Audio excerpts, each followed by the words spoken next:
Pues ahí está, salida para las capas. Fuerte aplauso, muchísima suerte a todos. Ahí está.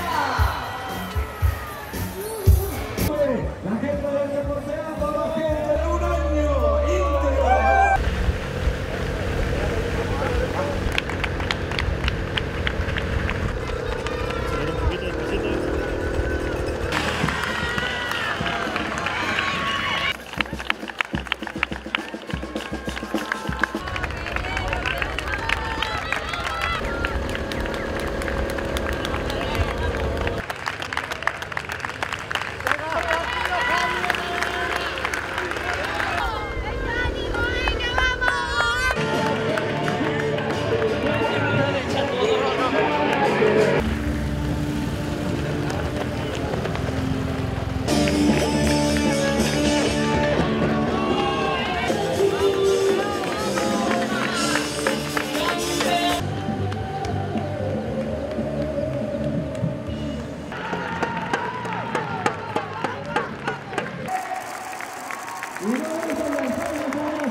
Nada, estoy súper contenta claro, soy campeona de España, un poquito agridulce porque yo he salido por marca personal y no lo he conseguido.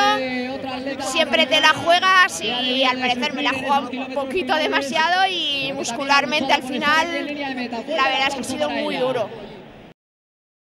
A ver, sabía que estaba en un gran momento de forma, había preparado muy bien esta maratón de Sevilla, sabía que podía estar cerca de bajar de las 2 horas 9 y la verdad que me he encontrado muy bien, a pesar de que el paso de la media maratón ha sido muy rápido, hora 3:30 y al principio sí que es verdad que cuando he visto ese tiempo me ha asustado un poco, pero bueno, he tratado de no pensarlo mucho y al final la verdad que he acabado con fuerza y muy contento de la marca.